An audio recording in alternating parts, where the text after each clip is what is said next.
Basically మన వైపు నుంచి ఎక్కువగా అంటే ఫ్యామిలీ బ్యాక్గ్రౌండ్లోనే ఎవరైనా సరే ఇండస్ట్రీలో ఉంటే ఓకే వీళ్ళు రాణించగలుగుతారు అనే ఉద్దేశంతో యూ క్యారియన్ అని వదిలిపెడతారు, ఆ ఫ్రీడమ్ ఇస్తారు.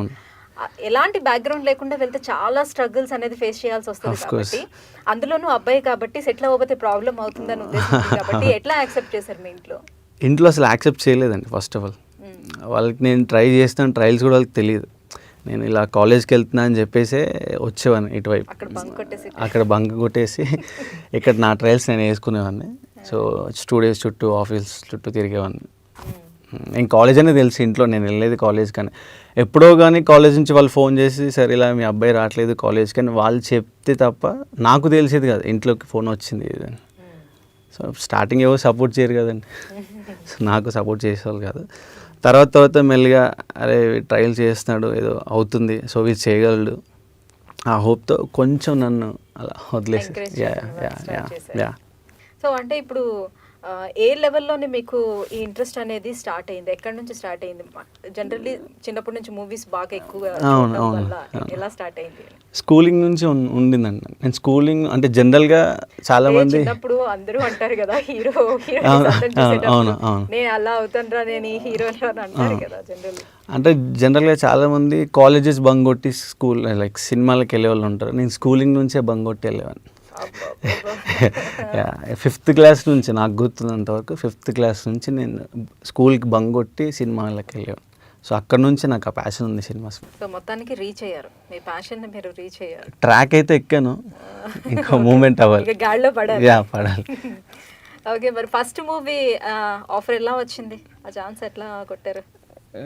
ఫస్ట్ మూవీ అంటే ఇది చెప్తే మళ్ళీ సినిమా స్టోరీ లానే ఉంటుంది. సినిమా పేరు ఒక చిన్న విరామం చెప్పగానే బ్రేక్ ఏమో అనుకుంటారు. అవును. అంటే ఇది ఇలా సినిమా స్టోరీ చెప్పినట్టే ఉంటుందండి. అంటే ఫస్ట్ నాకు ఆ సినిమా ఛాన్స్ ఎలా వచ్చింది అంటే ఒక ఎర్లీ మార్నింగ్ నేను అలా వాక్ చేస్తూ వెళ్తున్నాను ఓయూ క్యాంపస్, అది మీకు ఐడియా ఉంటుంది, ఉస్మానియా యూనివర్సిటీ క్యాంపస్. అలా వాక్ చేస్తూ వెళ్తున్నాను, డైరెక్టర్ అలా వెళ్తున్నారు మామూలుగా, ఆయన డైరెక్టర్ అని కూడా నాకు తెలియదు. ఆయన అలా వెళ్తూ పాస్ అవుతున్నాను చూసి ఆయన అలా కార్ టర్న్ చేసుకొని వచ్చి, అప్పటికే నేను చాలా ట్రయల్స్ వేసి ఉన్నా. ఇంకా మీరు అన్నట్టే ఇంకా అవ్వదురా, మనకు ఎవడు బ్యాక్గ్రౌండ్ లేదు ఇక్కడ, ఇంట్లో చేస్తున్నారు మనకి, ఇంకా చాలు, ఇంకా దాని మీదైనా అట్లీస్ట్ ఫోకస్ చేస్తే మనకి ఫ్యూచర్ ఉంటుందేమో, సో ఇంక ఇది వదిలేద్దాం అటు వెళ్ళిపోదాం అని చెప్పేసి ఆలోచనలో ఉన్నా. ఇంకా వాళ్ళు ఆయన చూసి నన్ను చూసి టర్న్ చేసుకుని వచ్చి ఎక్స్క్యూజ్ మీ పేరేంటి అని, ఒక పర్సన్ వచ్చి అన్నోన్ పర్సన్ వచ్చి స్ట్రేంజర్ మీ పేరేంటి అంటే మీరు ఎవరండి, ఇలా నేను సో డైరెక్టర్ని ఒక కొత్త సినిమా తీస్తున్నాను మీకు ఇంట్రెస్ట్ ఉంటే రండి అని నాకు విజిటింగ్ కార్డ్ ఇచ్చాడు ఆయన. ఇస్తే కూడా అంటే నేను అప్పటికీ నమ్మలేదు, ఇది నిజమా, జరిగేది నిజమేనా. ఇంటికి వెళ్ళి ఇలా అయ్యింది ఇలా అని చెప్పేసి మా మదర్తో షేర్ చేసుకున్నాను. మా మదర్ అన్నారు మరి ట్రై చేయరా, లాస్ట్ ఆప్షన్ ఏమో, మరి నువ్వు ఇంక వదిలేద్దాం అనుకుంటున్నావు, ఇలాగ ఒకసారి ట్రై చేయి వెళ్ళి చూడు అని. ఆ తర్వాత వెళ్ళాను, కలిసాను, ఆడిషన్ సెలెక్ట్ అయ్యాను. సినిమా స్టోరీ లాగే ఉంటుంది. సో రియల్ లైఫ్ ఇన్సిడెంట్స్ సినిమాలో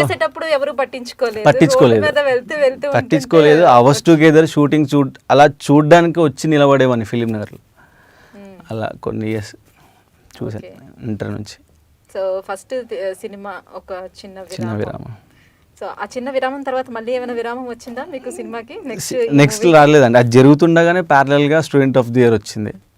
సో ఇంకా దాని తర్వాత అది షూటింగ్ అయిపోయింది, ఇంకా అబౌట్ టు రిలీజ్ అనే మూమెంట్లో కోవిడ్ అందరికీ తెలిసిందే, ప్రపంచం ఆగిపోయింది. సో విరామం లేకుండానే నడుస్తుంది. ఒక చిన్న బ్రేక్.